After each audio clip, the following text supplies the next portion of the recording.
Cuando Juan Domingo Perón llega a la presidencia de Argentina en 1946, el país atravesaba una coyuntura económica sumamente favorable.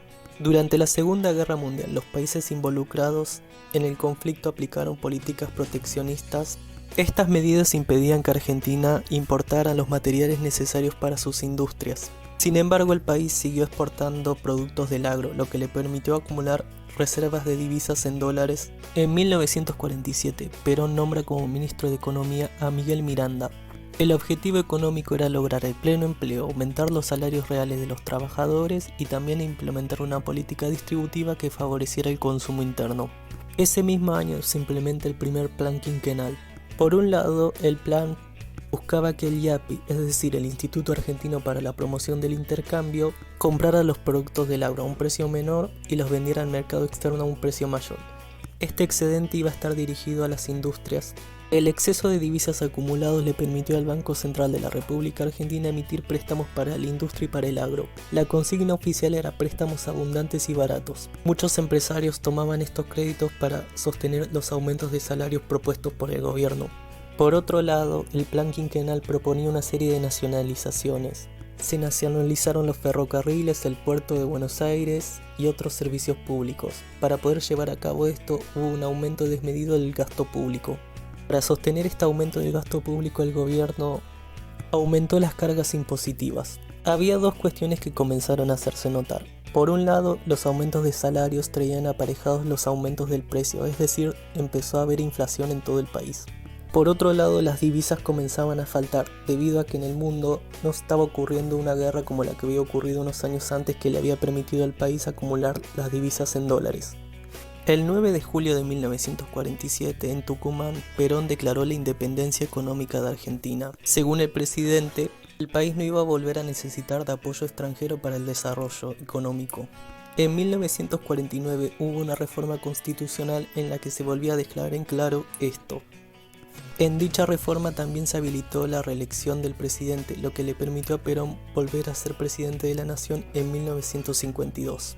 Entre 1949 y 1951 comenzó a notarse un estancamiento económico del país. Es por eso que en 1952 el presidente argentino decide nombrar como ministro de Economía a Alfredo Gómez Morales. 1952 fue un año sumamente duro para Argentina. La inflación aumentaba mientras los productos agrícolas dejaban de ser comprados en enormes cantidades. Por otro lado, hubo sequías que imposibilitaron sembrar y ocasionaron la muerte del ganado.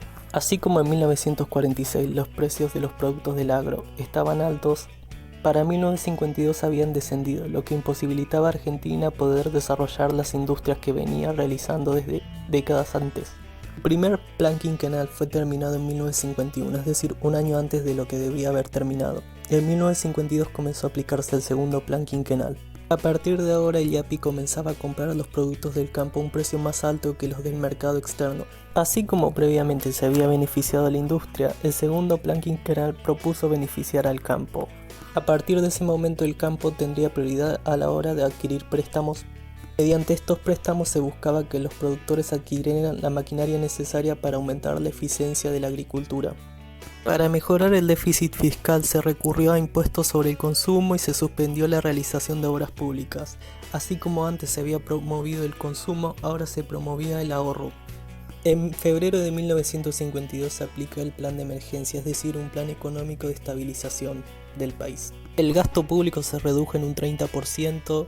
Hubo un congelamiento de los salarios, los precios y las tarifas públicas por 2 años. La redistribución del ingreso se contrajo ya que la prioridad estaba puesta en aumentar la productividad. Había una falta de divisas que no permitía adquirir la maquinaria necesaria para el agro, por lo que se pensó en pedir préstamos en el extranjero. Ahora se debía favorecer a la industria pesada. Es por eso que en abril de 1953 se presentó un proyecto de ley para incentivar las inversiones extranjeras. El combustible producido por YPF no alcanzaba a abastecer las necesidades del país, por lo que se buscó que empresas petroleras extrajeran el petróleo que había en la provincia de Santa Cruz. Se creía que si se mejoraba la producción agrícola se podían atraer las divisas necesarias para poder lograr la plena independencia económica que se había propuesto unos años antes. Finalmente el Congreso no aprobó que la California Standard Oil explotar el petróleo patagónico, ya que lo veían una traición al principio de independencia económica propuesto en 1947. En 1954 hubo un aumento de salarios. Esto automáticamente trajo aparejado un aumento de los precios.